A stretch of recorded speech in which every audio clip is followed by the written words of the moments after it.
What's up guys, back at home. Like I promised, I'm gonna walk you through this app so you can get a little idea of how to use this for yourself. It's very simple, it's very easy to use once you learn how to do it. Listen guys, that park, you haven't seen anything yet. Like, there is so much awesome footage, aerial footage and footage on the ground. So much things to do at that park. Don't know if you've ever been there before, but absolute awesome. I'm putting all of that footage together and making like a little vlog about it. The whole video is going to be in 4K. I was walking around with my GoPro filming and also using the drone to catch some awesome aerial footage. Like, you haven't seen anything. I haven't released the footage because I want to put it all in the vlog. So what you saw was just a little drop in the ocean. So make sure you hit that subscribe button guys so you can see everything when it's released as soon as it's dropped. Now back to business over here. So you open up the app and first you hit this little arrow in the corner there, and that will pinpoint your location. That little arrow on the top left hand right next to the Cunningham Park address right there. You hit that little arrow. I'm not going to hit it, otherwise you'll see my address. But you hit that little arrow there, it's going to locate wherever you are. That's where it's going to locate and tell you if it's good to fly, the weather, sunrise, sunset, wind at 403 feet up in the air, which is totally adjustable. Right now it's 5 miles an hour. It's pretty good. Wind direction, wind chill, some other stuff which I don't really know too much about. Visibility, 10 miles. Visible satellites, you can expect to lock into about 18 to 16 satellites locked in this location. So that's pretty cool. It tells you this off the bat. Now let's go into settings here a little bit. When you go into the settings, it says no fly zone settings. When you click on that, you have a list of options to turn on. You can show FAA tariffs. Those are places that you can't fly. Turn that on, you'll see any tariffs, no fly zones. Then there's the DJI no fly zones. You'll see that as well. And then you can show large airports. See, you can adjust this too, how far you want to be. Now of course it's required that you stay 5 miles away from large airports, so I leave mine at exactly 5 miles. And why? Because wherever that red circle shows up, which is going to be 5 miles, and it's going to show in like a little red color, I can see within a 1 mile radius of how far, or an adjustable radius for that matter. Look at the bottom here, it says show range guide. So whatever you set that to, it's going to show a little gray circle around you that shows your range. So if your range of your quad is 8 miles, set this to 8 miles. It'll show a gray circle, 8 miles radius around wherever you're standing. Mine, I always set it to half a mile, because I don't want to fly further, but I do want to see that I'm within 5 miles. I don't hit that red 5 mile and clash with the airport. So I'll show you how that works in a second. You can also show medium airports, you can show small airports. Everything is pretty self-explanatory here. You can even see heliports.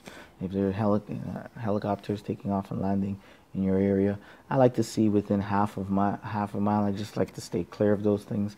You can turn everything on and off as you choose. So that's pretty much the no-fly zone settings. That's probably the most important part. But now there's also threshold settings. Let's click on the threshold settings, and you can set max wind. So if you don't want to fly in 30-mile-an-hour winds, set it to 30-mile-an-hour winds. If it senses 30-mile-an-hour winds, then what it's going to do is tell you it's not good to fly.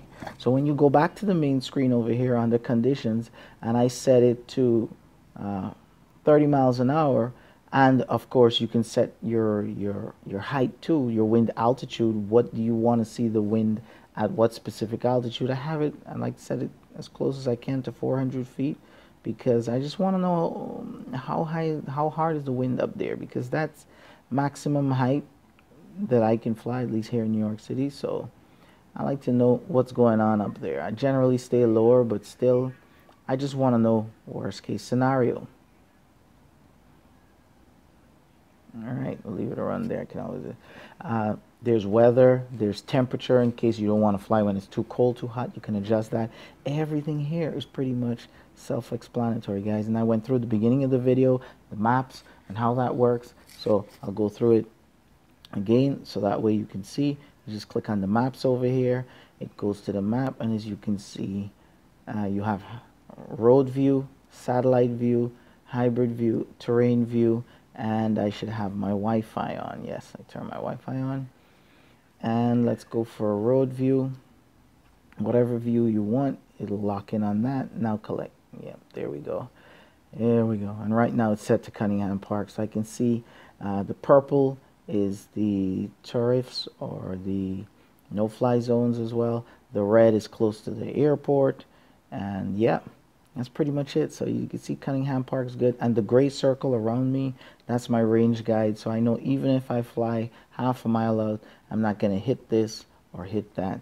So that's pretty much it, guys. This app is pretty simple, straightforward, easy to use, and you can even tell the forecast if you want to get into some crazy details, which I don't really use. As long as there's not too much wind, I'm pretty much satisfied. That's it for me.